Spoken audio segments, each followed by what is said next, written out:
teman-teman. Okay, my name is Priski Abimanyu Isnain and everybody usually calls me Priski. Biasanya dipanggil Priski ya, teman-teman. But my members in Kampung Inggris Pare often call me Mr. P. Jadi kalau di Kampung Inggris saya biasa dipanggil dengan Mr. P sama member-member saya ya, teman-teman.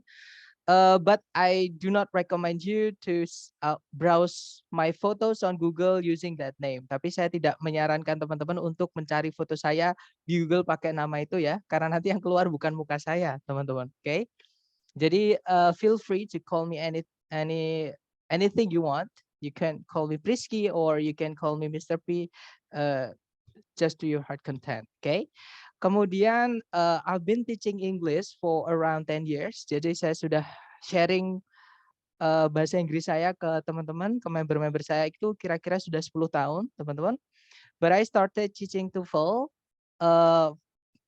maybe last year. Jadi saya baru ngajar TOEFL itu mulainya kira-kira baru tahun kemarin ya, teman-teman. Jadi kira-kira baru setahun.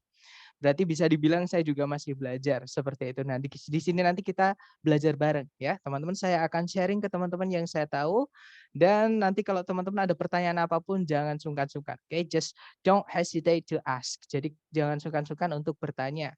Oke, teman-teman. Nanti kalau saya nggak tahu, pasti saya carikan sampai ketemu, berarti itu ilmu baru buat saya juga ya, seperti itu. Kemudian ya seperti yang teman-teman lihat di layar, jadi nanti kita akan belajar mengenai TOEFL untuk 1 bulan ke depan, seperti itu. Karena TOEFL ini mulai trending ya teman-teman, mulai populer, entah itu untuk persiapan kerja atau persyaratan masuk kuliah atau persyaratan lulus atau persyaratan beasiswa. Saya lihat sekarang ini kebanyakan TOEFL ini dipakai seperti itu. Jadi tidak peduli jurusan teman-teman apa, bahasa Inggris terutama TOEFL ini harus teman-teman miliki minimal dasarnya ya. Yang nanti kita akan pelajari adalah teori-teori yang sangat dasar, teman-teman, yang sangat we can say it's simple like that. Jadi itu sesuatu yang simple. Nanti tinggal teman-teman yang menentukan sendiri apakah teman-teman itu tuntas atau tidak belajarnya seperti itu. Jadi saya hanya sebagai fasilitas seperti itu. Jadi kita langsung saja, let's get straight to it ya, teman-teman. Kita akan kenalan mengenai TOEFL. Jadi apa sih TOEFL itu? So what is TOEFL? TOEFL stands for Test of English as a Foreign Language ya, teman-teman. Jadi kepanjangan TOEFL itu adalah tes bahasa Inggris sebagai bahasa asing. Jadi tes bahasa Inggris itu bisa dibilang TOEFL seperti itu. Nah, tapi tidak sembarang tes bahasa Inggris ya, teman-teman, karena TOEFL sendiri itu ada yang membuat, ada yang menyusun. Jadi seluruh dunia itu TOEFL standarnya atau penciptanya yang bikin ya, itu nama lembaganya adalah ETS atau Educational Testing Service yang tempatnya itu ada di New Jersey, Amerika sana. Oke. ETS sendiri sudah berdiri sejak 1964 sampai saat ini ya, teman-teman. Jadi bisa dibilang TOEFL itu tes bahasa Inggris sebagai bahasa asing. Seperti yang kita tahu di Indonesia bahasa Inggris ini masih kita pakai sebagai bahasa asing ya teman-teman. Karena bahasa pertama atau kita nyebutnya mother tongue atau bahasa daerah kita. Nah itu masing-masing adalah bahasa tradisional atau bahasa daerah masing-masing. Misalnya kalau saya, my first language atau my mother tongue is Javanese atau bahasa Jawa ya teman-teman. Dan mungkin teman-teman di sini ada yang dari berbeda daerah yang mana mempunyai bahasa daerah masing-masing seperti itu. Nah, itu adalah bahasa pertama teman-teman atau first language. Nah, second language itu adalah bahasa pemersatu kita, yaitu bahasa Indonesia. Nah, selain bahasa daerah dan bahasa Indonesia, itulah yang disebut dengan bahasa asing ya, teman-teman. Misal, teman-teman ada yang pernah ke pondok ya, mungkin belajar bahasa Arab. Nah, itu juga bahasa asing karena kita tidak ngomong bahasa Arab ke semua orang setiap hari seperti itu. Nah, itu yang disebut dengan sama kayak bahasa Inggris seperti itu. Jadi kita tidak memakainya setiap hari seperti itu. Kemudian TOEFL sendiri jenisnya secara umum ya, teman-teman, atau secara garis besar itu dibagi menjadi 2. Jadi TOEFL itu ada yang ITP, ada yang jenis juga IBT. Nah, ITP stands for Institutional Testing Program atau kepanjangannya ITP itu adalah Institutional Testing Program, yaitu program memberikan tes yang ditujukan untuk kepentingan institusi tertentu. Misalnya teman-teman mau daftar kuliah di Universitas A. Nah, nanti yang memberikan tes TOEFL-nya adalah Universitas A. Nah, itu biasanya nanti soalnya atau vocab-vocabnya disesuaikan seperti itu, ya.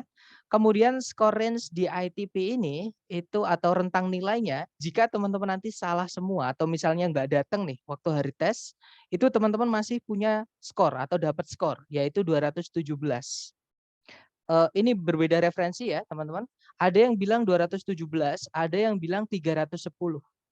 Intinya adalah antara itu, antara dua itu, 217 atau 310, yang pasti teman-teman masih dapat nilai walaupun tidak tes, oke. Nah tapi, sertifikatnya tidak keluar ya teman-teman kalau di bawah 450.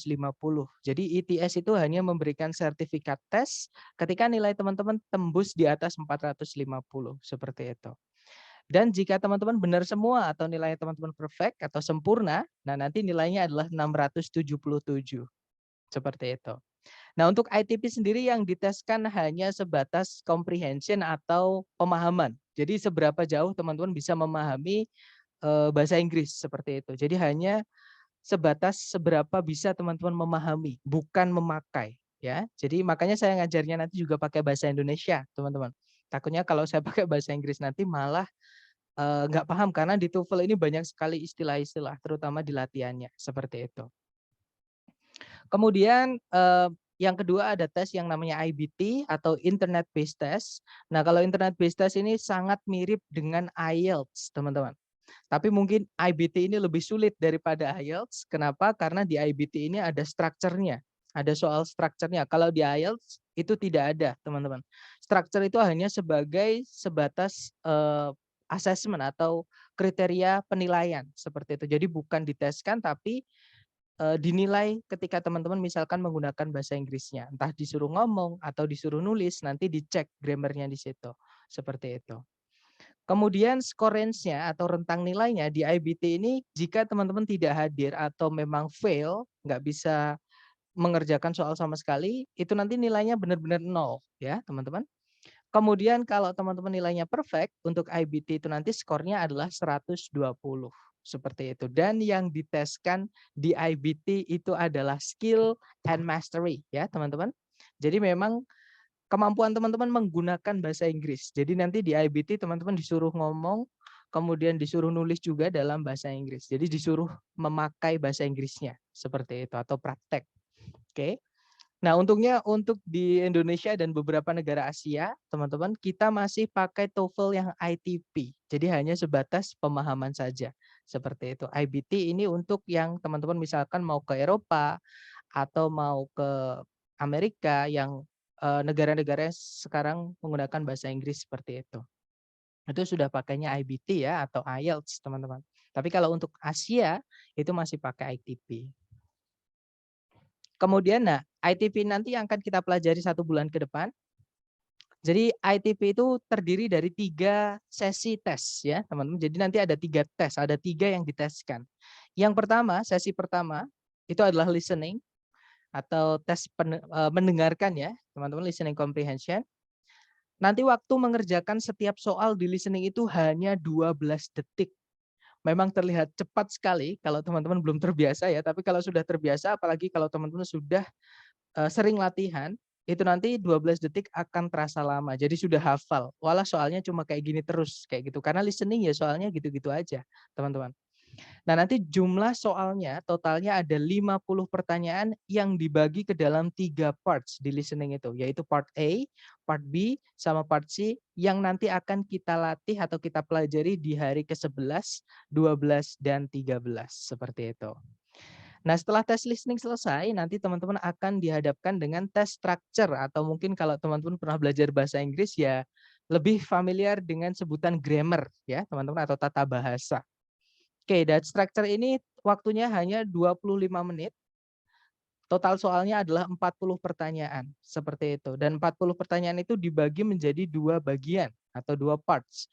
Part A yaitu nomor 1 sampai 15, teman-teman diminta untuk melengkapi bagian kalimat yang hilang. Seperti itu. Kemudian bagian kedua itu nomor 16 sampai 40 error analisis, teman-teman disuruh mencari di antara 4 yang digarisbawahi, yang manakah yang keliru atau grammarnya salah, seperti itu.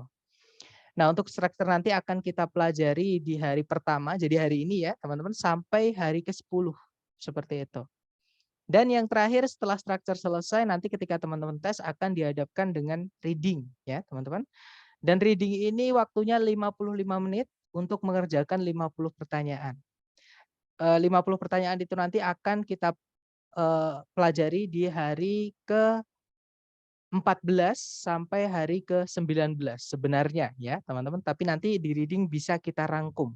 Jadi harusnya 6 pertemuan, kita rangkum menjadi 4 pertemuan. Jadi teman-teman masih punya 2 meeting atau 2 pertemuan untuk latihan sebelum hari H untuk tes, seperti itu. Kemudian lanjut, nah pertemuan kita nanti, jadi kita hari Sabtu Minggu libur ya teman-teman. Hari aktif kita adalah weekdays, jadi hari Senin sampai hari Jumat.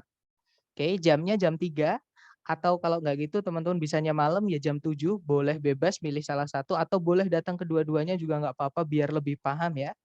Misalkan tadi di sesi sore saya ketinggalan apa, nah nanti di sesi malam ikut lagi, oh ternyata itu tadi seperti itu. Oke. Jadi hari Sabtu Minggu kita libur karena 1 bulan itu ada 4 minggu ya teman-teman. Jadi 1 minggu kita 5 hari jadi 5 kali 4. Jadi meetingnya kita nanti ada 20 meeting. Nah hari pertama sampai hari ke-10 atau meeting pertama sampai meeting ke-10 kita akan fokus ke structure dulu ya teman-teman. Dan pecahan-pecahannya, jadi hari pertama hari ke-10 itu nanti eh, ini silabus kita, jadi hari pertama sampai hari ke-10 nanti bisa dilihat di rekaman ya teman-teman. Kemudian hari ke-11 sampai hari ke-13 kita akan fokus ke listening, teman-teman. Yaitu kalau hari ke-11 itu listening bagian pertama, hari ke-12 listening bagian kedua, hari ke-13 kita ke listening bagian ketiga. Kemudian hari ke-14 sampai hari ke-19 itu nanti sebenarnya ya kita akan fokus ke reading yaitu 6 pertemuan harusnya, tapi saya sudah menemukan cara yang lebih gampang lagi dari 6 ini, teman-teman. Jadi nanti 6 ini akan kita bagi menjadi 4 meeting seperti itu. Jadi teman-teman masih punya 2 hari untuk siap-siap atau berlatih sebelum hari ke-20 yaitu final scoring seperti itu. Oke. Kemudian aturan sebenarnya bukan aturan ya, teman-teman. Ini adalah bagaimana sih kita di kelas nanti seperti itu. Jadi yang pertama adalah attendance check atau daftar kehadiran ya. Jadi untuk daftar kehadiran ini saya hanya akan periksa hari pertama saja. Jadi setelah kelas nanti teman-teman saya akan kirimi link di grup untuk diisi ya sesuai biodata teman-teman masing-masing. Kemudian sisanya hari kedua sampai hari selanjutnya itu nanti yang ngetes, yang ngecek maksud saya ya maaf, itu adalah saya sendiri. Nanti akan saya cek melalui daftar hadir Zoom seperti itu. Kemudian jika teman-teman ada pertanyaan itu nggak usah sungkan-sungkan nunggu saya berhenti ngomong ya. Potong nggak apa-apa teman-teman. Jadi kalau teman-teman tiba-tiba terbesit ada pertanyaan silahkan interrupt saja. Nah nanti misalkan pertanyaannya masih nyambung dengan topik hari ini akan saya jawab. Misalkan melenceng ya teman-teman, misalkan nggak nyambung dengan topik hari itu, nanti saya akan bilang kalau silahkan ditanyakan di luar kelas atau tunggu chapter kesekian, misalnya seperti itu. Oke, karena takutnya kalau melenceng nanti buat teman-teman yang baru pertama belajar TOEFL nanti malah kesulitan, seperti itu. Oke, kemudian yang terakhir, nah ini yang terakhir ini yang paling penting buat teman-teman. Jadi saya sarankan teman-teman menyiapkan 1 buku kosong untuk catatan-catatan. Jadi sebenarnya teorinya TOEFL itu sedikit, teman-teman.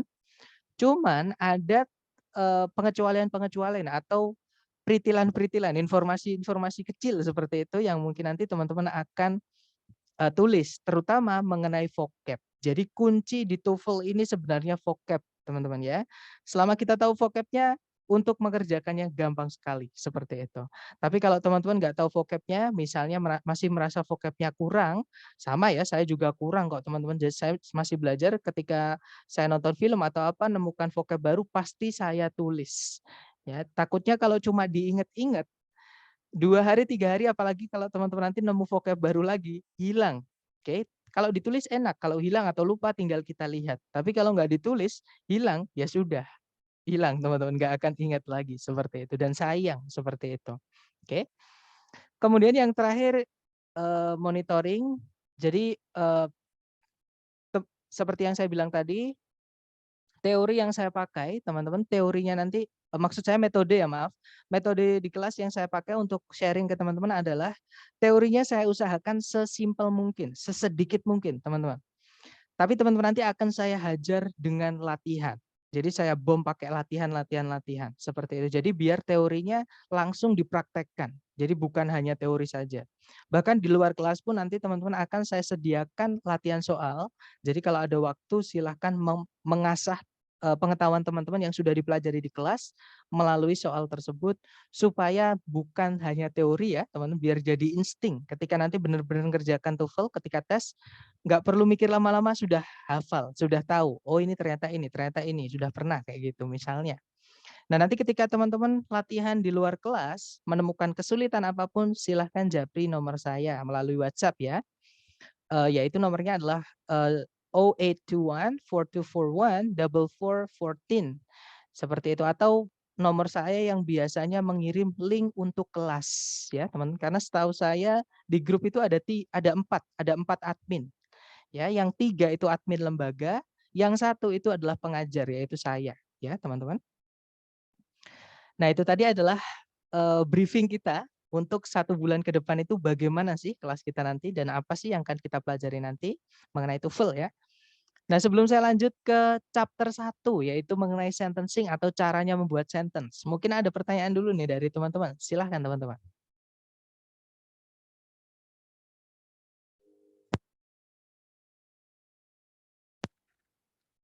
Nggak ada ya? Clear ya berarti? Baik, kalau nggak ada pertanyaan, so let's just get to the first chapter, okay? Jadi di chapter 1 kita akan belajar mengenai sentencing atau caranya membuat kalimat atau sentence ya. Nah, sentence kalimat itu dalam bahasa Inggris dan bahasa Indonesia sebenarnya sama, teman-teman. Urutannya adalah subjek dulu, baru predikat. Alias gini, kalimat itu wajib punya subjek dan predikat, ya. Nah, subjek itu apa sih pengertiannya? Subjek itu adalah apapun yang pengen dibicarakan. Entah itu siapa, entah itu apa, ya. Misal nih saya bilang, Pak Jokowi mengunjungi rumahku kemarin. Nah, di situ yang pengen saya angkat sebagai bahan pembicaraan itu adalah Pak Jokowi. Berarti subjeknya dari pembicaraan tadi adalah Pak Jokowi. Ya, teman-teman, atau subjek dari kalimat tadi adalah Pak Jokowi. Nah, predikat itu pengertiannya adalah ada apa dengan yang pengen kita omongkan tadi. Ada apa dengan si subjek. Nah, tadi ada apanya adalah mengunjungi rumahku kemarin. Nah, itu adalah predikat. Ya, teman-teman. Jadi bahasa Indonesia dan bahasa Inggris itu wajib punya dua ini di dalam kalimat ya, subjek dan predikat. Nggak mungkin saya tiba-tiba ngomong ke teman-teman cuma gini, Assalamualaikum, teman-teman, Pak Jokowi. Terus saya diem, pasti teman-teman bingung, ada apa dengan Pak Jokowi? Atau kalau nggak gitu, saya tiba-tiba bilang ke teman-teman, Assalamualaikum, mengunjungi rumahku kemarin. Nah, pasti teman-teman bertanya, siapa yang mengunjungi rumahmu kemarin? Seperti itu. Jadi, biar tidak ada pertanyaan atau informasi itu jelas, disampaikannya harus ada subjek dan predikat. Jadi harus lengkap, ya. Nah, untuk mengenali subjek di dalam soal atau di jawaban nanti ketika tes, teman-teman, subjek ini berupa kata benda, ya, atau noun, istilahnya kalau dalam bahasa Inggris. Kata benda itu banyak sekali. Apapun yang teman-teman bisa lihat, dilihat, diraba, diterawang, diputar, dijilat, dicelupin, itu semuanya namanya kata benda, teman-teman. Contoh di sekitar teman-teman saya percaya banyak sekali kata benda. Misalnya kalau teman-teman di kamar ada bantal, ada guling, ada kasur misalnya, ada karpet, ada meja misalnya ya, ada cermin, ada lemari seperti itu. Nah, itu adalah kata benda semua. Bahkan kita juga kata benda, teman-teman. Ya. Kemudian selain kata benda, yang bisa jadi subjek itu adalah kata ganti atau dalam bahasa Inggris istilahnya adalah pronoun, yaitu saya, I, kamu atau kalian, you, mereka, they, kita atau kami itu we, dia laki-laki, he, dia perempuan, she, dia yang tidak jelas cewek cowoknya, contohnya kucing ya dari depan itu, kalau kucing dari depan nggak kelihatan dia cewek atau cowok karena dia nggak pakai rok, nggak pakai lipstick, nggak pakai anting ya teman-teman. Jadi kita nyebutnya it ketika kita nggak tahu dia cewek cowok dan jumlahnya 1 seperti itu. Nah, itulah yang disebut dengan kata ganti. Jadi ayu, dewi, he, she, it. Oke. Nah, itu yang bisa jadi subjek. Jadi kita pilih salah satu, kalau nggak kata benda, ya kata ganti, seperti itu. Kemudian predikat. Nah, ini bedanya bahasa Inggris dan bahasa Indonesia di sini, teman-teman. Bahasa Indonesia itu predikat tidak ada aturan dari kelas kata apa. Ya, misalnya saya bisa bilang saya baik-baik saja. Saya juga bisa bilang saya di rumah. Kemudian saya juga bisa bilang saya sedang makan. Nah, tapi kalau dalam bahasa Inggris, predikat itu wajib berupa kata kerja atau verb, ya, teman-teman. Nah, makanya ketika kita mau bilang saya baik-baik saja, saya tulis dulu, saya baik-baik saja. Ada yang tahu bahasa Inggrisnya saya baik-baik saja, teman-teman? Ini adalah bahasa Inggris yang paling dasar untuk speaking. I am okay. I am okay, that's right. Jadi I am okay. Yang mana yang artinya saya? I. Oke, I lah yang artinya saya ya, teman-teman. Bukan I am, tapi I saja, oke? Yang artinya baik-baik saja? I'm okay. No, yang artinya baik-baik saja hanya oke. Ya, that's right. Yang artinya baik-baik saja hanya oke-nya, teman-teman. Jadi baik-baik saja itu atau ya oke, seperti itu. Saya oke, saya baik-baik saja, seperti itu. Nah, tapi kenapa kok di dalam kalimat itu bahasa Inggrisnya bukan I okay? Kenapa kok I am okay? Kenapa harus ada to be di situ, yaitu am? Oke. Nah, karena dalam bahasa Inggris balik tadi, aturannya adalah kalimat harus ada predikatnya. Oke, dan dalam bahasa Inggris predikat harus berupa kata kerja. Nah, oke itu artinya, oke itu kelas katanya adalah kata sifat, teman-teman. Baik-baik saja itu sifat, sama kayak besar, kecil, mahal, cantik, tampan, dan seterusnya. Ya, itu adalah sifat. Nah, sifat itu nggak bisa jadi predikat sendiri, harus ada kata kerjanya. Makanya dimasukkan kata kerja yang nggak punya arti, yaitu to be, yaitu am. Oke. Nah, tapi bandingkan dengan saya ingin es krim misalkan. Ada yang tahu bahasa Inggrisnya saya ingin es krim? I want an ice cream. Good. I want ice cream. I want ice cream. Nah, kenapa di situ kok nggak ada M-nya, teman-teman? Kok bukan I am want ice cream? Ada yang tahu? Salah nggak apa-apa. Teman-teman boleh nebak apapun, boleh berspekulasi. Karena merupakan verbal sentence. Oke, sudah ada verb-nya intinya ya. Karena verbal sentence itu maksudnya adalah sudah ada verb-nya. Di dalam saya ingin es krim, itu ada kata kerjanya, yaitu want ya, teman-teman. Want itu adalah kata kerja, menginginkan, ingin. Itu adalah kata kerja. Nah, makanya kalau sudah ada kata kerja, jangan ditambah kata kerja lagi nanti predikatnya double. Jadi untuk bilang saya ingin es krim, I want ice cream seperti itu. Nah, ini ada satu yang unik, teman-teman. Saya punya 2 kalimat nih. I like monkeys misalnya ya. I like monkeys sama I am like monkeys. Nah, 2 kalimat ini benar. 2 kalimat ini grammarnya betul, teman-teman. Cuman artinya beda. Ada yang tahu artinya yang atas, I like monkeys itu artinya apa, teman-teman? Saya suka monyet.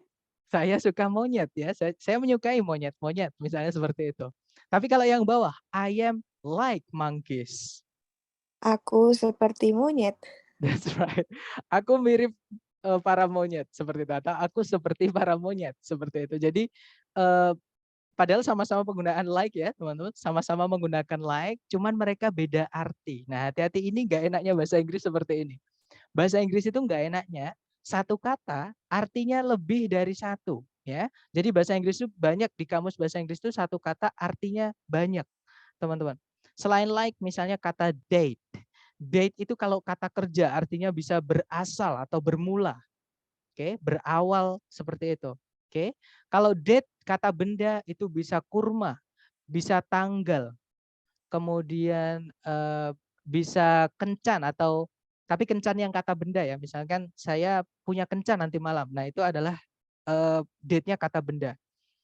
Kemudian date juga bisa kata kerja artinya mengencani seperti itu atau mengajak kencan seseorang seperti itu ya. Jadi nggak enaknya bahasa Inggris itu satu kata memiliki lebih dari satu arti dan kelas katanya bisa saja berbeda, teman-teman. Contohnya yang di I like monkeys sama I am like monkeys itu.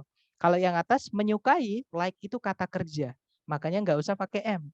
Oke, tapi kalau yang bawah, kenapa kok pakai M? Karena like-nya itu artinya seperti. Seperti itu bukan kata kerja, teman-teman. Karena nggak bisa ditanyakan lagi apa. Bro, lagi apa ini? Aku lagi seperti, kan nggak enak tuh. Jadi eh, seperti itu bukan kata kerja, teman-teman. Seperti itu adalah preposisi istilahnya ya. Dalam kelas kata itu namanya preposisi, seperti itu. Jadi makanya dimasukkan kata kerja am sebagai predikatnya karena kalimat yang bawah itu eh, bisa dibilang nominal. Tadi ada yang nyebutkan verbal sentence, ada yang juga kalimat nominal sentence karena predikatnya bukan berupa kata kerja. Makanya kalau dalam bahasa Inggris kita sempilkan kata kerja sebagai predikat yaitu to be, seperti itu. Oke, kemudian verb, kenapa kok saya tidak menyebutnya subject verb seperti yang di buku atau misalkan seperti yang mungkin teman-teman di sini pernah belajar TOEFL ya. Kalau di buku-buku itu nyebutnya subject verb, bukan subjek predikat, teman-teman. Nah, alasannya begini, tidak semua verb itu bisa jadi predikat. Nah, takutnya nanti ketika teman-teman menemukan ada verb yang bukan predikat, dianggap predikat. Makanya saya nyebutnya predikat aja daripada verb. Seperti itu ya. Jadi tidak semua verb bisa jadi predikat, teman-teman. Verb yang bisa jadi predikat itu hanya 3. Yaitu yang pertama itu verb 1 atau verb SIS. Ya. Kemudian yang kedua itu ada verb 2. Dan yang terakhir adalah auxiliary yang ketemu dengan verb gandengannya. Oke. Selain itu, kata kerja bukan predikat. Ya, teman-teman. Nah, jadi misalkan teman-teman menemukan ada verb 3 yang berdiri sendiri tanpa auxiliary sebelumnya, dia bukan predikat. Oke. Kemudian ada verb ing yang sebelumnya tidak ada auxiliary-nya, itu juga bukan predikat, teman-teman. Apalagi verb 1 kalau sebelumnya ada to-nya. Jadi to verb 1 itu satu kesatuan. Oke, itu bukan predikat.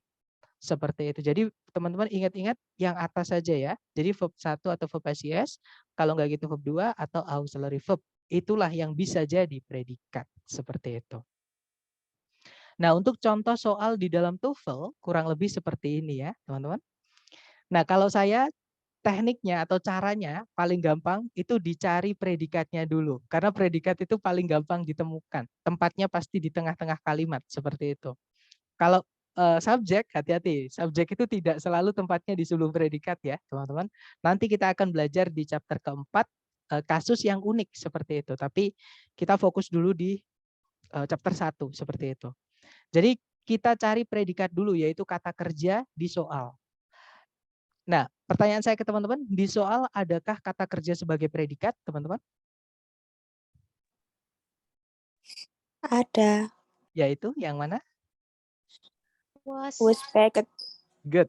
Was backed sampai up-nya ya, was backed up, teman-teman. Itu adalah predikat. Nah, kemudian sebelumnya ada subjek belum, teman-teman?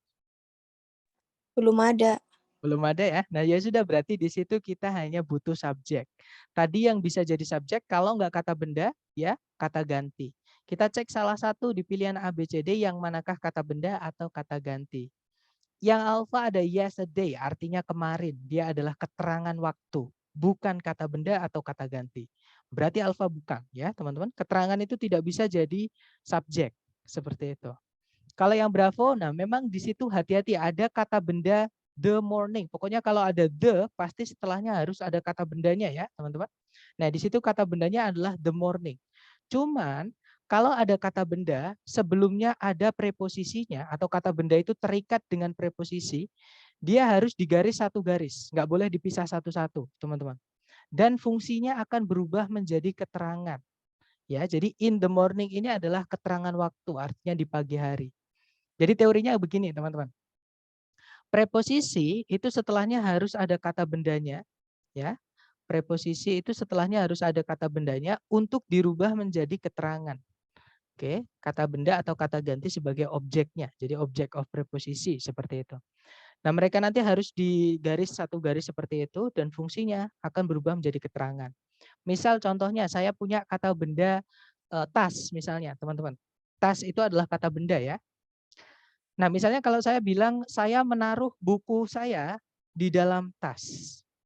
Nah, karena tas kata benda sebelumnya ada kata di dalam, bahasa Inggrisnya in. Nah, itu nanti akan berubah fungsinya fungsinya tas di situ bukan lagi kata benda, dia akan berubah menjadi keterangan. Ya, yaitu keterangan tempat kalau di kasus tadi, di dalam tas seperti itu. Ya, jadi preposisi nggak boleh berdiri sendiri, teman-teman, harus ada kata benda setelahnya untuk dirubah menjadi keterangan. Seperti itu. Berarti Bravo bukan ya karena dia keterangan. Keterangan tidak bisa jadi subjek. Oke. Kemudian yang Charlie ada traffic, artinya jalanan bisa atau lalu lintas juga bisa. Yang mana dia adalah kata benda.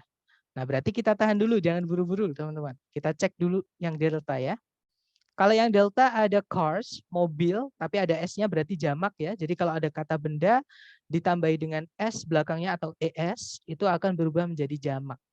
Oke, tapi dia kata benda. Berarti delta juga kemungkinan bisa karena dia bisa jadi subjek. Oke, bedanya yang Charlie traffic itu dia tunggal. Jadi traffic itu sebenarnya nggak bisa dihitung, teman-teman. Sama kayak air, sama kayak minyak, sama kayak rambut. Nah, kalau ada kata benda yang tidak bisa dihitung, itu selalu dianggap tunggal. Selalu kita anggap satu, seperti itu. Oke, jadi traffic itu satu, kemudian cars ada S-nya itu banyak. Jadi bedanya yang Charlie sama Delta hanya kata benda tunggal sama kata benda jamak. Nah, berarti kita hanya tantangan kita adalah menentukan kita butuhnya kata benda tunggal atau jamak. Caranya bagaimana? Kita cek predikatnya. Nah, tadi predikatnya menggunakan was, teman-teman. Di lampau, to be itu ada dua. Ya. Kalau enggak was, ya were. Oke, itu di lampau atau past, teman-teman. Nah, bedanya was sama were adalah kalau was, contohnya di soal itu ya, was itu dipakai untuk subjek tunggal.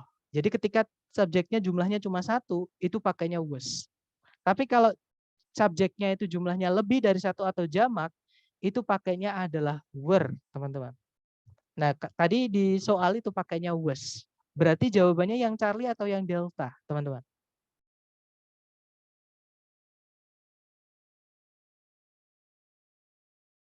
Tadi kalau was butuhnya tunggal, iya.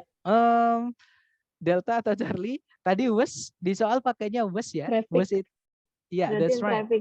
Yang traffic ya. Jadi was itu dipakai untuk tunggal, teman-teman. Jadi was di situ tunggal. Oke. Maka jawabannya adalah yang Charlie. Kalau cars yang Delta itu harusnya bukan pakai was, tapi pakainya adalah were. Seperti itu. Oke, berarti jawabannya adalah yang Charlie ya, teman-teman. Traffic was backed up for miles on the freeway. Kalau diartikan jalanannya macet bermil-mil panjangnya di jalanan bebas hambatan atau jalan tol seperti itu. Oke. Nah, dari contoh pertama mungkin ada yang mau ditanyakan dulu, silakan.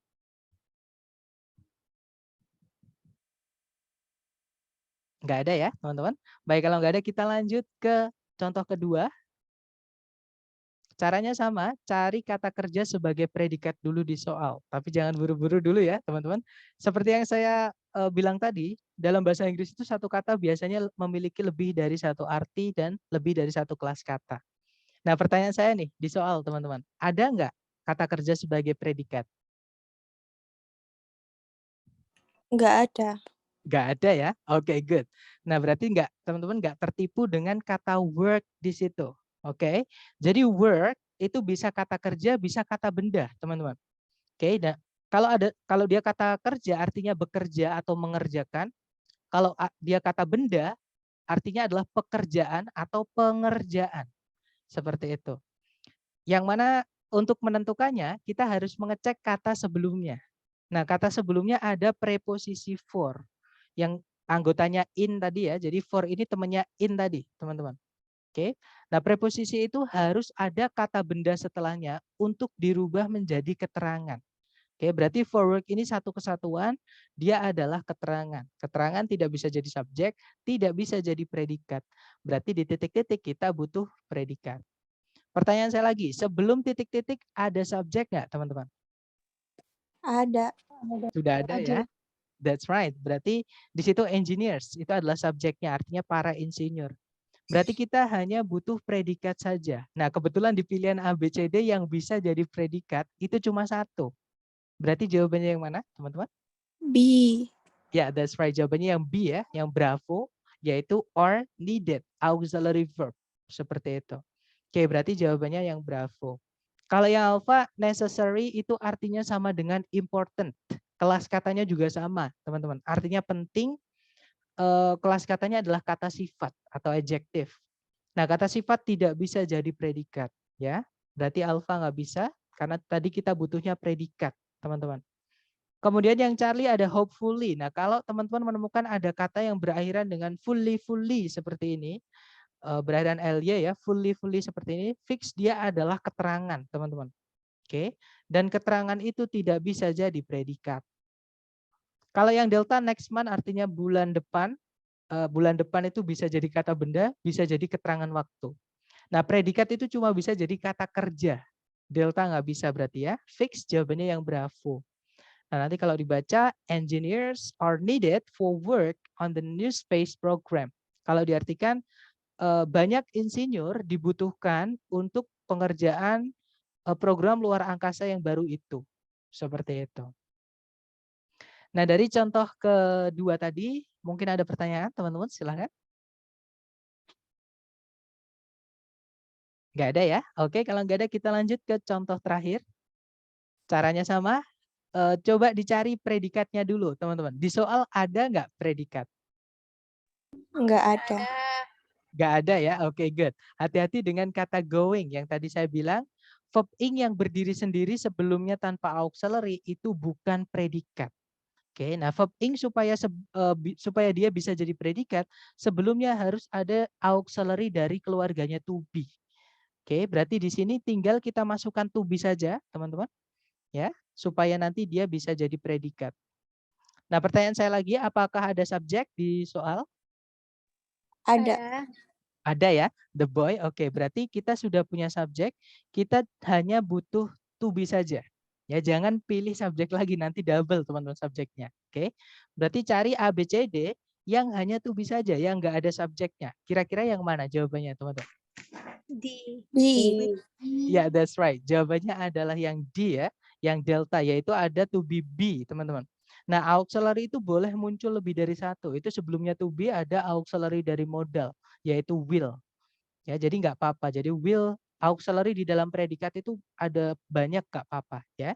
Jadi ada will be itu berarti jawabannya seperti itu. Kalau yang Charlie itu memang ada to be, teman-teman, yaitu is, tapi dia lengkap dengan verb ing-nya. Sedangkan di soal tadi kita sudah dikasih verb ing-nya yaitu going. Kalau yang Charlie kita masukkan titik-titik, nanti verb ing-nya double seperti itu. Jadi going-nya itu fungsinya tidak jelas sebagai apa nanti kalau kita masukkan yang Charlie ya. Kalau yang Bravo itu memang ada to be was, tapi ada subjek lagi he, nanti jadi pemborosan teman-teman. Diartikan tidak enak, seperti itu. Yang Alpha juga sama, ada to be is, tapi ada subjek lagi berupa kata ganti yaitu he. Nggak enak ya nanti kalau diartikan. Berarti fix jawabannya hanya yang delta. Nanti kalau dibaca, the boy will be going to the movies with a friend. Kalau diartikan, anak laki-laki itu pasti akan pergi ke bioskop bersama seorang teman. Seperti itu. Nah, dari ketiga contoh tadi nih sebelum latihan, mungkin ada yang mau ditanyakan dulu dari teman-teman. Silahkan.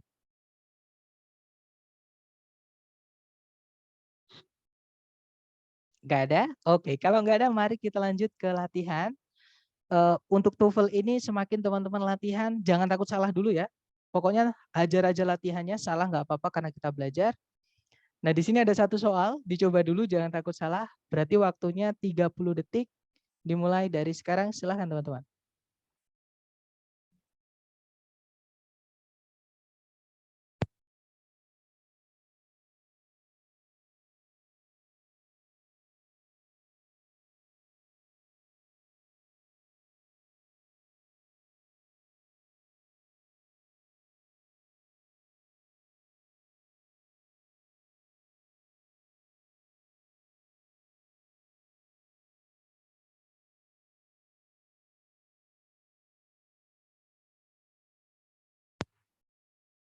Oke, 30 detik sudah habis. Silakan jawabannya teman-teman dikirim di chat ya. Jangan takut salah teman-teman. Dikirim di chat Zoom dulu.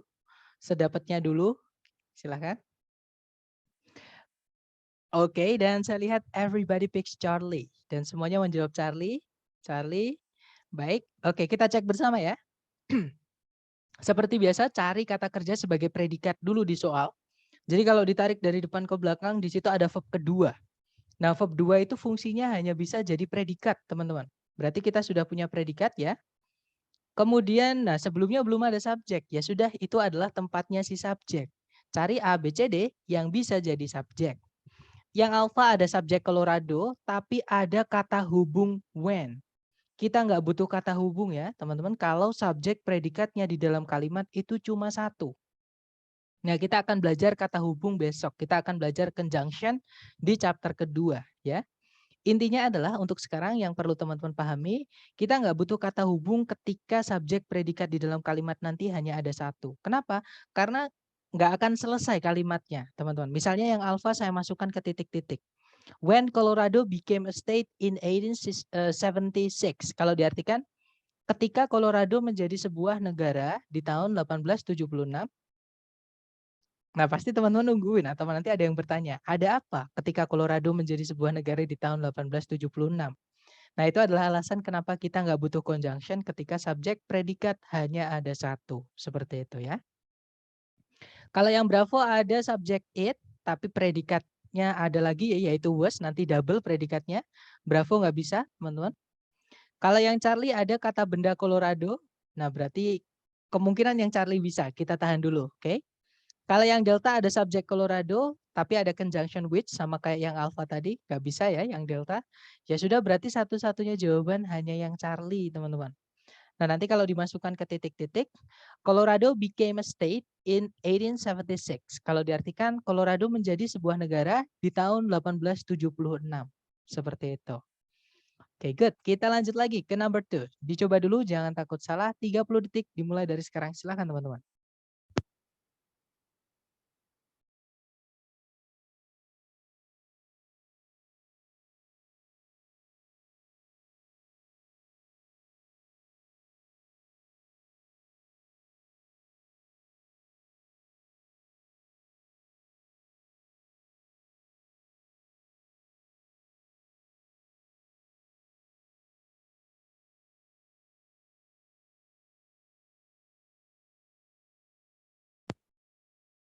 Alright, 30 seconds over. Silahkan jawabannya dikirim di chat, teman-teman. Sedapatnya teman-teman dulu ya. Benar nggak apa-apa, karena kita belajar.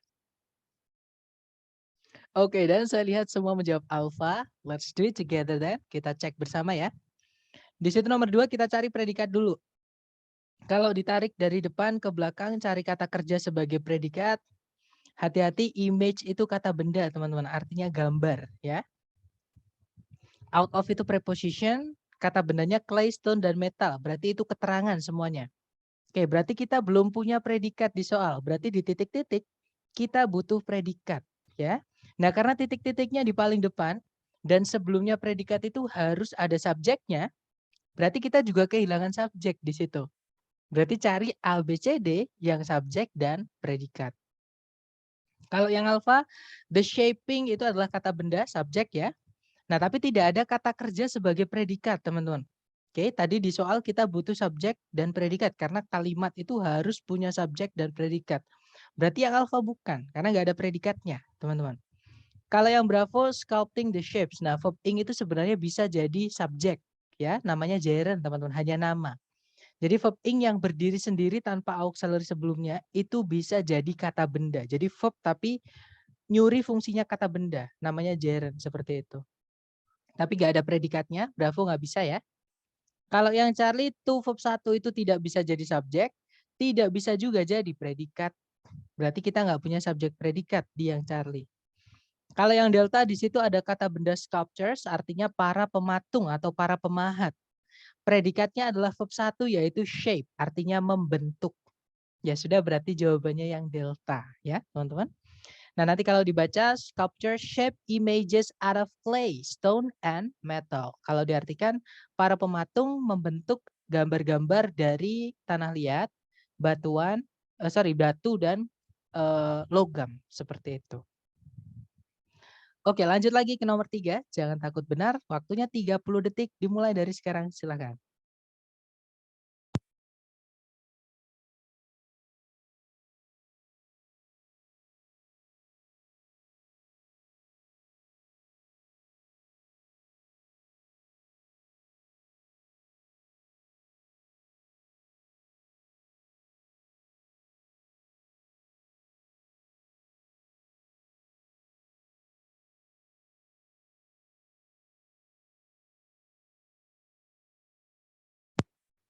Oke, 30 seconds over. Silahkan jawabannya dikirim di chat, teman-teman.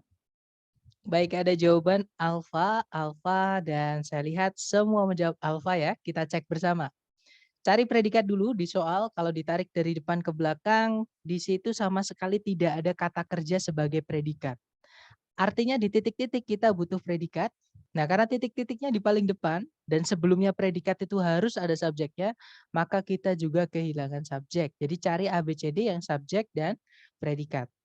Yang alpha ada the computer input unit, itu kata benda semua, subjeknya ya. Predikatnya adalah changes. Nah, kemungkinan alpha bisa, kita tahan dulu. Kalau yang bravo ada verb ing, tadi yang saya bilang verb ing ketika dia berdiri sendiri itu bisa jadi kata benda ya, teman-teman. Jaren, tapi tidak ada kata kerja sebagai predikat, yang ada malah kata benda lagi. Double subject, tidak ada predikat, bravo nggak bisa. Yang Charlie ada predikat changes, nah tapi ada conjunction which. Kita nggak butuh conjunction jika kalimatnya hanya terdiri dari satu predikat ya, teman-teman. Kalau yang delta ada, nah changes di sini kata benda ya, bukan kata kerja, teman-teman. Karena satu, alasannya adalah kata kerja atau predikat tidak boleh muncul di paling depan kalimat, di TOEFL. Ya, di TOEFL itu kata kerja nggak mungkin keluar di paling depan. Oke. Kemudian changes itu dia butuh objek, sedangkan setelahnya nggak ada objek kalau dia kata kerja. Berarti ini bukan kata kerja, ini adalah kata benda. Artinya adalah perubahan-perubahan. Berarti itu subjek. Kemudian kalau ditarik ke belakang sama sekali tidak ada kata kerja sebagai predikat. Ya sudah, berarti delta nggak bisa. Berarti jawabannya yang alfa ya, teman-teman. Nah, nanti kalau dibaca, the computer input unit changes all data into electrical pulses. Kalau diartikan, satuan input komputer merubah semua data ke dalam sinyal-sinyal elektronik. Seperti itu. Oke, good job. Lanjut ke number 4. Dicoba dulu 30 detik dimulai dari sekarang. Silahkan teman-teman.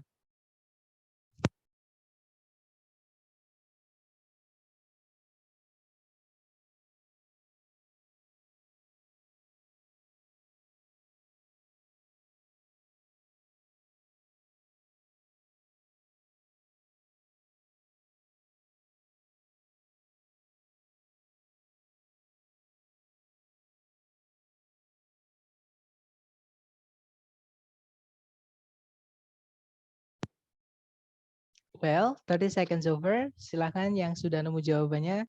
Boleh dikirim di chat ya, teman-teman. Jangan takut salah, jangan takut berbeda. Sepemahaman teman-teman dulu. Oke, saya lihat semua menjawabnya alpha. Baik, kita cek bersama. Cari predikat dulu di soal, kalau ditarik dari depan ke belakang. Nah, ada to be, yaitu were. Kalau teman-teman menemukan to be, yaitu is, MR. Kalau nggak gitu was, were. Fix mereka predikat, teman-teman. Oke. Di situ ada predikat, sebelumnya belum ada subjek, ya sudah itu tempatnya subjek. Cari ABCD yang dia hanya bisa menjadi subjek saja, ya. Yaitu kata benda atau kata ganti. Yang alfa ada kata benda the earliest road markers. Jadi kemungkinan alfa bisa. Kemudian yang bravo ada subjek the earliest road markers, tapi ketambahan kata hubung which atau conjunction. Kita nggak butuh kata hubung ketika subjek predikat kalimatnya hanya terdiri dari satu. Karena nanti kalimatnya nggak lengkap, teman-teman. Kalau dibaca ya. Kalau diartikan maksud saya. Kalau yang Charlie ada subjek road markers, kemudian ada predikat lagi were. Double predikat ya, nggak bisa teman-teman. Kemudian yang delta ada, nah hati-hati, ada kata benda earliest road markers, tapi sebelumnya ada preposisi until. Kata benda kalau sebelumnya ada preposisinya akan berubah menjadi keterangan, ya teman-teman. Jadi yang delta ini nggak bisa, karena kita butuhnya subjek, keterangan tidak bisa jadi subjek, seperti itu. Ya sudah, berarti jawabannya yang alpha. Nah, nanti kalau dibaca, the earliest road markers were stones piled at intervals. Kalau diartikan, penanda jalan atau marka jalan pertama kali adalah batu-batuan yang ditumpuk secara interval atau secara berjeda-jeda seperti itu. Alright, lanjut lagi ke number 5. Dicoba dulu 30 detik dimulai dari sekarang. Silahkan teman-teman.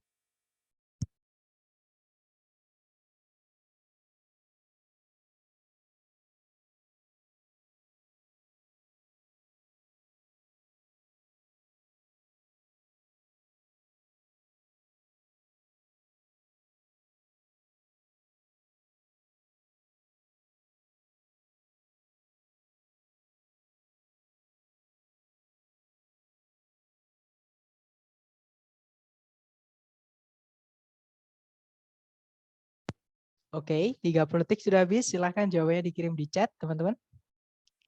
Kemudian kita bahas bersama ya. Oke, ada jawaban bravo, bravo, dan saya lihat semuanya teman-teman menjawab bravo. Oke, kita cek bersama ya, berarti tidak terjebak ini. Cari predikat dulu di soal. Kalau ditarik dari depan ke belakang, nada is noun, itu auxiliary verb. Ya, itu adalah predikat. Subjeknya hati-hati dengan kata thesis, itu memang kata benda, tapi karena sebelumnya ada preposisi of, itu menjadi keterangan. Keterangan tidak bisa menjadi subjek ya. Berarti di situ kita masih kehilangan subjeknya. Cari A, B, C, D yang bisa jadi subjek. Nah, yang alpha itu sebenarnya ada verb ing yang berdiri sendiri. Tadi saya bilang verb ing yang berdiri sendiri itu bisa menjadi subjek, teman-teman. Nah, tapi verb ing atau gerund itu ya istilahnya, gerund itu harus mengikuti aturan kata dasarnya. Nah, kalau kata dasarnya butuh objek, maka setelahnya juga harus ada objeknya. Contohnya kata study di sini ya, sorry teman-teman.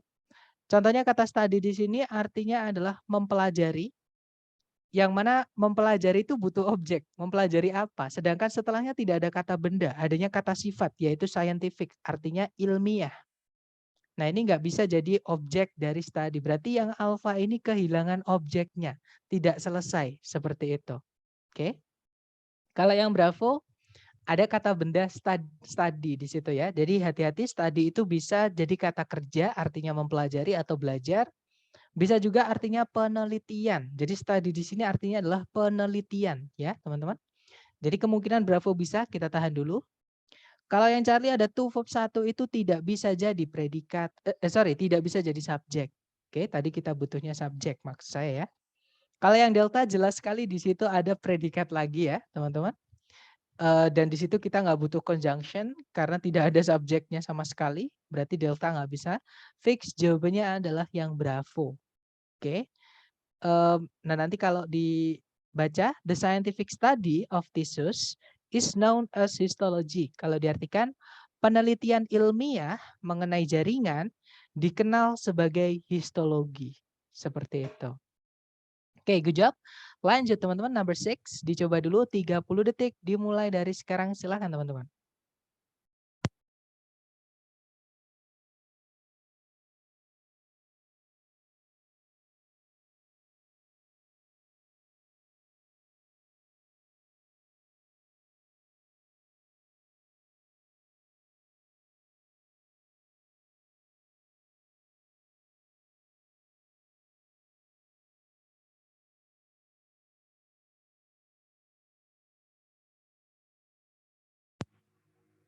Oke, 30 detik sudah habis.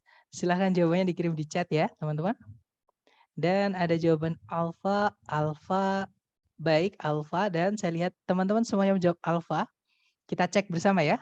Cari predikat dulu di soal. Kalau ditarik dari depan ke belakang, sama sekali tidak ada kata kerja sebagai predikat. Ya sudah, berarti di situ kita butuh predikat ya. Karena titik-titiknya di paling depan dan sebelumnya predikat itu harus ada subjeknya, berarti kita juga kehilangan subjeknya juga. Oke, jadi cari A, B, C, D yang ada subjek dan predikat. Yang alfa ada subjek kan ada, predikatnya adalah has, verb SES ya.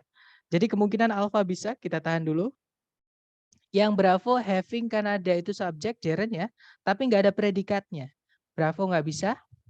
Kalau yang Charlie ada subjek kan ada, predikat has, tapi ada tambahan conjunction because.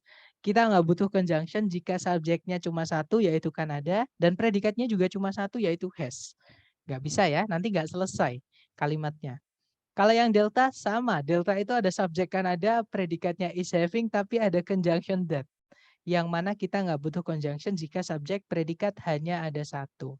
Ya sudah, berarti jawabannya yang alpha ya. Nah nanti kalau dibaca, Canada has a bicameral or two chamber parliament. Kalau diartikan Kanada memiliki sebuah parlemen dua ruangan atau dua kamar atau namanya bicameral. Seperti itu. Oke, good job teman-teman. Lanjut ke number 7. Dicoba dulu 30 detik dimulai dari sekarang. Silakan.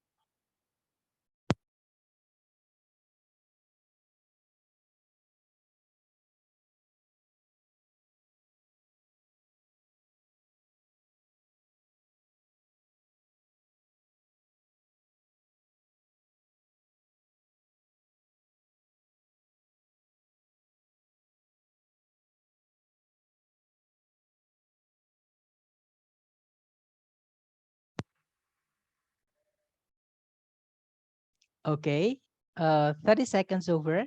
Silahkan jawabannya teman-teman dikirim di chat ya. Jangan takut benar teman-teman, silahkan dikirim dulu. Baik, ada jawaban Charlie, dan saya lihat teman-teman semuanya menjawab Charlie. Kita cek bersama. Cari predikat di situ kalau ditarik dari depan ke belakang. Nah, hati-hati dengan kata close ya. Close ini bisa berarti menutup kalau dia kata kerja. Close juga bisa artinya dekat. Dia jadi kata sifat.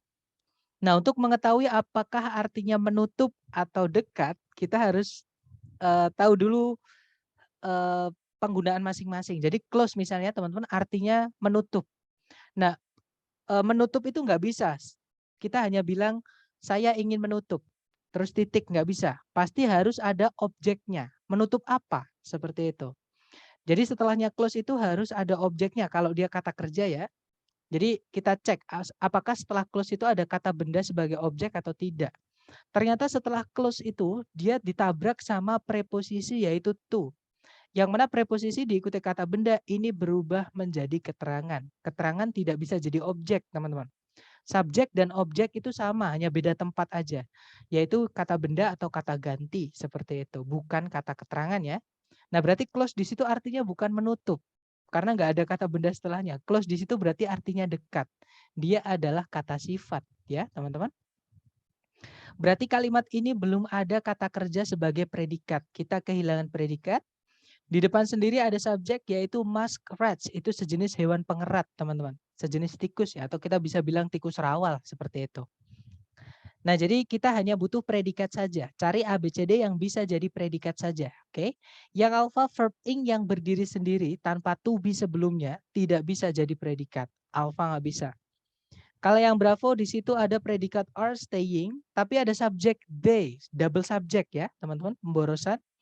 Bravo nggak bisa. Kalau yang Charlie ada predikat stay, verb 1, kemungkinan Charlie bisa. Kalau yang Delta, to verb 1 tidak bisa jadi predikat. Ya sudah, berarti jawabannya yang Charlie ya, teman-teman. Nah, nanti kalau dibaca muskrats generally stay close to the edge of a bog. Kalau diartikan tikus rawa umumnya tinggal dekat di tepian rawa. Sama ya, bog sama swamp itu sama, teman-teman. Oke, kita lanjut lagi ke number 8. Dicoba dulu waktunya 30 detik dimulai dari sekarang. Silakan teman-teman.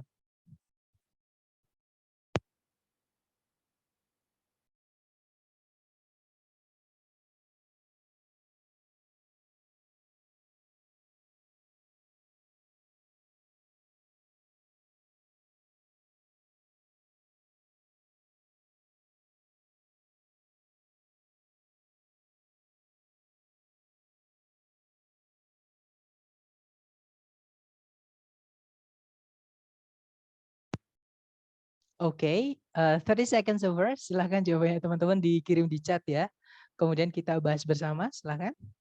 Baik, ada jawaban alpha. Alpha, baik alpha. Semuanya menjawab alpha ya. Kita cek bersama teman-teman.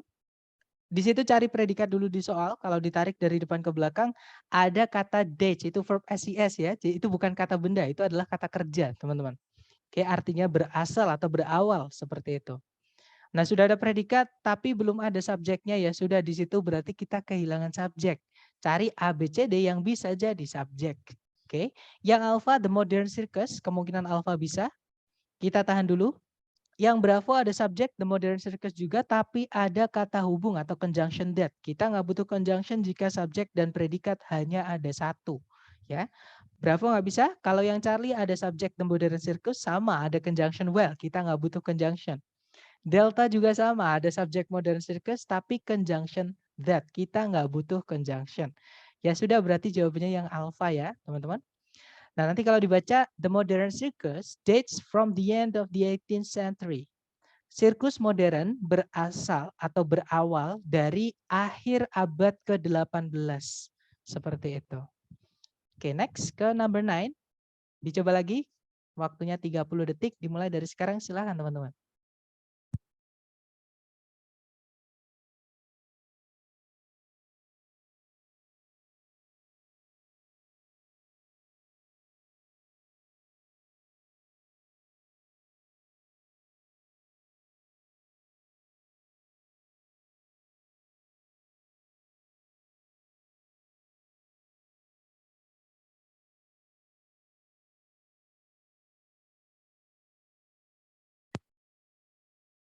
Oke, 30 detik sudah habis. Yang sudah nemu jawaban boleh dikirim di chat ya. Jangan takut benar, teman-teman. Baik, ada jawaban alfa, alfa, dan saya lihat semuanya teman-teman menjawab alfa berarti. Kita cek bersama. Cari predikat dulu kalau ditarik dari depan ke belakang. Nah, ada verb 2 ya, yaitu adapted karena dia punya objek, teman-teman. Yaitu the decimal system itu berarti dia verb 2. Karena kalau verb 3 berdiri sendiri tidak boleh punya objek, seperti itu. Jadi itu verb 2, fungsinya hanya sebagai predikat. Kemudian, nah belum ada subjek, fix kita hanya butuh subjek. Yang alpha kemungkinan bisa.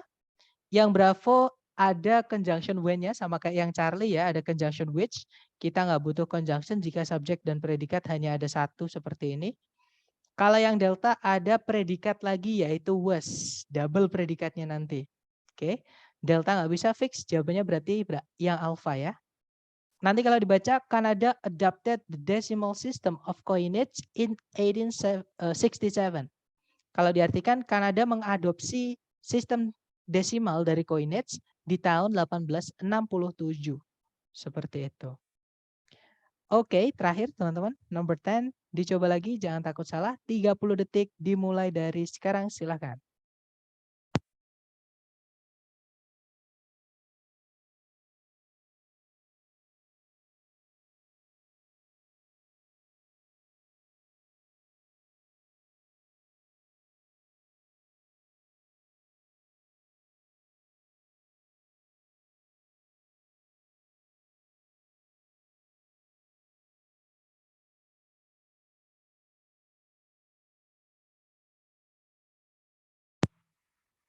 Oke, 30 detik sudah habis. Silahkan jawabannya dikirim di chat ya, teman-teman.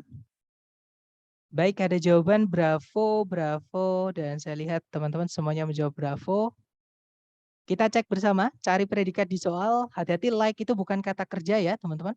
Karena tidak mungkin di soal structure TOEFL, kata kerja itu muncul di paling depan. Oke, nggak boleh, predikat muncul di paling depan nggak boleh teman-teman. Oke, itu adalah preposisi. Preposisi diikuti kata benda, bakteria, dia menjadi keterangan. Ya.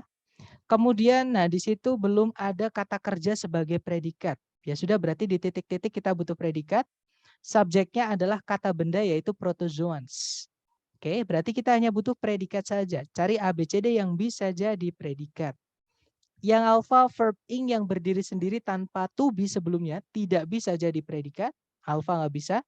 Yang bravo ada verb 1 reproduce. Fungsinya adalah predikat. Kita tahan dulu. Yang Charlie to verb 1 tidak bisa jadi predikat juga ya teman-teman. Yang delta reproduction. Nah, kalau teman-teman menemukan ada kata duction akhirannya, fix itu adalah kata benda ya teman-teman. Jadi kebanyakan kata dalam bahasa Inggris yang berakhiran dengan duction itu adalah kata benda. Oke. Nah, kata benda itu tidak bisa jadi predikat. Yang bisa jadi predikat itu kata kerja. Berarti delta nggak bisa ya teman-teman. Oke, berarti fix jawabannya yang bravo. Nah, nanti kalau dibaca, like bacteria, protozoans reproduce by splitting into. Kalau diartikan seperti bakteri, para protozoa itu bereproduksi dengan cara membelah diri menjadi dua. Seperti itu. Oke, good job teman-teman. Nah, itu tadi adalah materi kita hari pertama ya, yaitu mengenai menentukan subjek dan predikat. Dan itu adalah materi pondasi untuk TOEFL structure ini yang paling penting teman-teman kuasai. Oke, jadi menentukan subjek dan predikat. Nah, mungkin sebelum saya akhiri nih, mungkin kita ada sesi tanya jawab dulu. Silahkan kalau ada pertanyaan teman-teman sebelum saya tutup.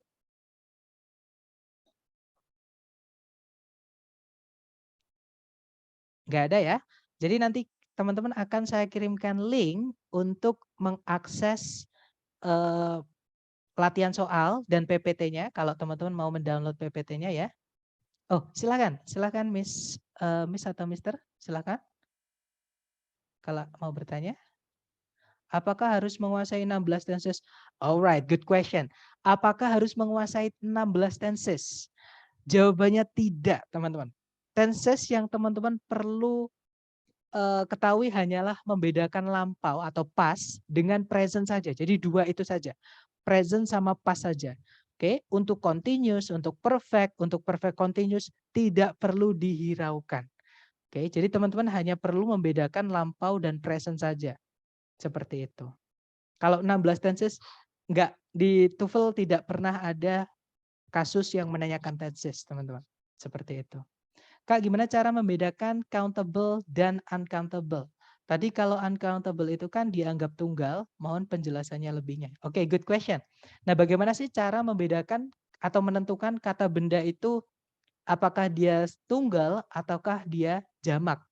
Nah, tinggal kita tambahkan kata sebelumnya, penunjuknya. Misalkan air, bisa nggak kita bilang sebuah air, 2 buah air, 3 buah air?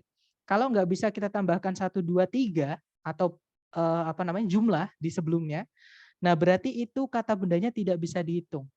Ya. Nah, tapi kalau bisa ditambahkan 1, 2, 3 dan seterusnya, misalkan 1 orang, 2 buku, 3 mobil, 4 rumah. Nah, itu semua berarti kata bendanya bisa dihitung. Jadi rumah, mobil, orang itu adalah kata benda yang bisa dihitung seperti itu. Dan untuk kata benda yang tidak bisa dihitung itu selalu tunggal ya, teman-teman. Jadi jangan nggak bisa ditambahkan s atau is seperti itu. Kemudian untuk kata benda yang bisa dihitung, nah itu bisa ditambahkan s atau is. Walaupun tidak semua kata benda ya, teman-teman. Contohnya ikan.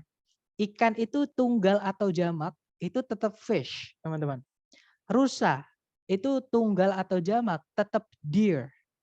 Ada juga yang berubah, contohnya orang. Orang itu person. Kalau jamak jadi people. Seperti itu. Nah, people itu juga bisa tunggal, artinya umat atau kaum seperti itu. Oke, jadi bisa kita bilang a people, artinya suatu kaum atau suatu umat. Nah, jadi kita juga bisa bilang peoples, artinya kaum-kaum atau umat-umat seperti itu. Jadi tergantung arti dari katanya. Seperti itu. Kemudian ada bertanya, Kak izin bertanya di soal 10 ada kata by. Bagaimana cara untuk mengetahui soalnya mengarah ke kalimat pasif atau bagaimana? Alright, berarti arti dari kata by ya sebenarnya. By itu banyak arti teman-teman. Bisa artinya lebih dari, bisa artinya dengan cara. Nah, bagaimana cara menentukan apakah by itu artinya oleh atau by itu artinya dengan cara. Jadi pasif atau bukan pasif atau aktif. Nah, cara menentukannya gampang aja. Setelah kata by pasti diikuti kata benda karena by itu preposisi ya, teman-teman. Kata benda setelahnya by itu benda mati atau benda hidup atau kata bendanya itu bisa melakukan kata kerjanya enggak? Seperti itu. Nah, di situ setelah kata by itu dia diikuti kata benda splitting yang artinya membelah diri. Nah, itu kata benda yang dibuat dari kata kerja, namanya gerund. Nah, gerund itu benda mati ya, teman-teman. Pasti benda mati karena dia dibuatnya dari kata kerja, dari pekerjaan, dari suatu aktivitas seperti itu. Nah, benda mati itu tidak bisa melakukan reproduksi, berarti itu adalah aktif, bukan pasif. Tapi kalau setelahnya by itu ada pelakunya, jadi kata benda yang hidup, yang bisa melakukan kata kerjanya, nah berarti itulah kasusnya di kalimat pasif seperti itu, Miss.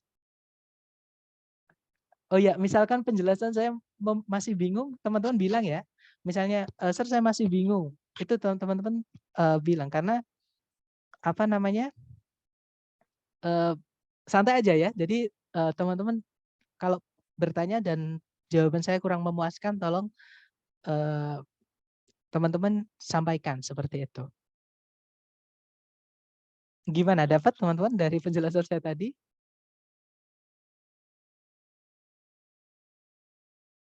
Atau untuk penjelasan untuk penggunaan by, itu nanti kita akan pelajari atau aktif pasif ya, itu nanti akan kita pelajari hari ketiga. Materi tambahan mengenai kata kerja seperti itu. Masih bingung, Sir, boleh ini yang mana? Yang boleh tolong dikasih contoh yang pertanyaan yang mana? Karena sebentar. Yang by tadi, oke deh. Misal teman-teman ya, saya punya kalimat seperti ini. Misal saya punya kalimat seperti ini. Misalnya ya, we have to submit misalnya the homework atau PR-nya by this Friday. Nah, itu pasif bukan?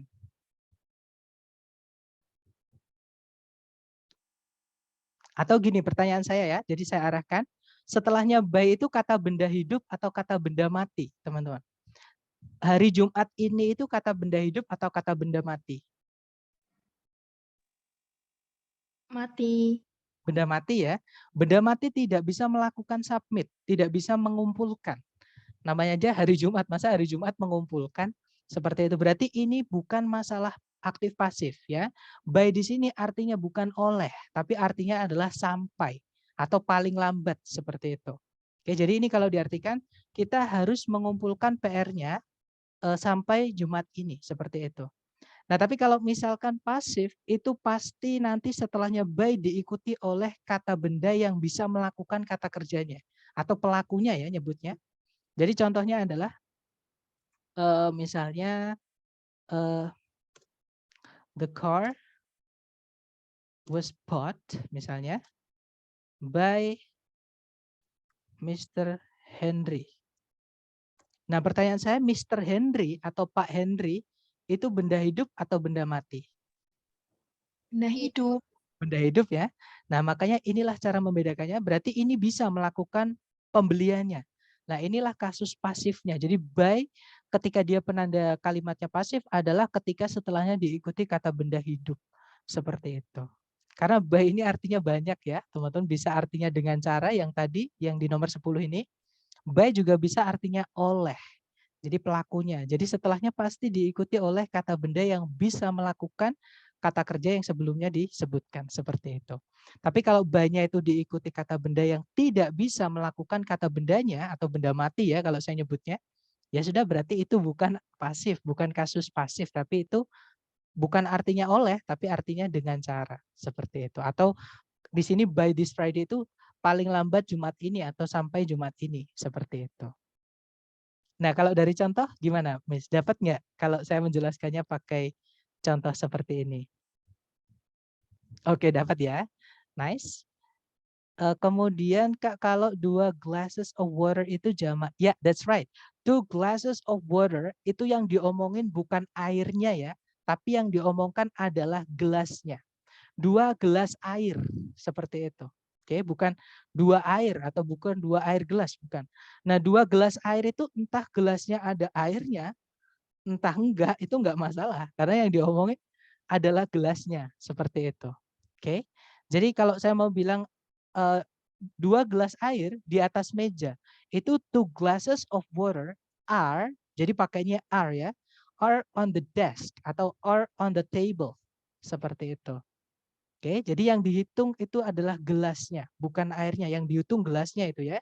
Yang dikasih angka 2 itu, dia menjelaskan kata gelas, bukan menjelaskan kata air. Seperti itu. Nah, itu ada namanya kalau di grammar itu, tapi teman-teman nggak perlu ingat-ingat nama ya. Itu yang membuat istilah itu yang sebenarnya membuat tambah sulit. Tapi nggak apa-apa, mungkin untuk pengetahuan aja. Jadi boleh ditulis, namanya adalah collective noun. Jadi kata benda yang dikolektifkan, dikumpulkan seperti itu. Misalkan a kilogram of sugar, jadi 1 kilogram gula, atau a bar of chocolate seperti itu, sebatang coklat misalnya seperti itu. Nah, itu yang dihitung adalah batangnya ya, bukan coklatnya, karena coklat nggak bisa dihitung teman-teman. 2 bars of chocolate. Nah, itu yang dihitung barsnya, bukan coklatnya, seperti itu. Gimana, dapat, Miss? Atau mungkin kalau belum dapat teman-teman sampaikan ya, karena nanti kalau akan saya coba lagi dengan kata-kata yang lain atau saya pakai contoh seperti itu.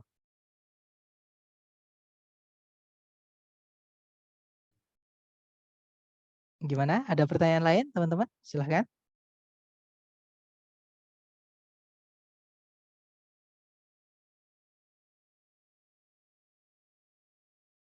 Nggak ada? Oke. Kalau nggak ada, nah diingat teman-teman yang di awal tadi saya bilang, teorinya mungkin gampang seperti ini aja. Tapi teori ini akan bakal lebih gampang lagi. Atau saya nyebutnya menjadi insting ya. Ketika teman-teman tes nanti nggak perlu lama-lama mikir lagi. Tapi memang sebelum tes harus rela mengorbankan waktunya untuk hajar latihan. Seperti itu. Jadi nanti teman-teman akan saya kasih latihan. Teman-teman kerjakan ketika teman-teman ada waktu luang ya. Nanti kalau ketika latihan teman-teman butuh apapun silahkan japri saya. Oke. Baik, thank you so much for having me today guys. It's nice to meet you all. I'll see you again next time. The last I say, Assalamualaikum warahmatullahi wabarakatuh. Waalaikumsalam warahmatullahi wabarakatuh. Waalaikumsalam warahmatullahi wabarakatuh. Waalaikumsalam warahmatullahi Thank you, sir. wabarakatuh. All right, guys. Have a great day, everyone. See you next time.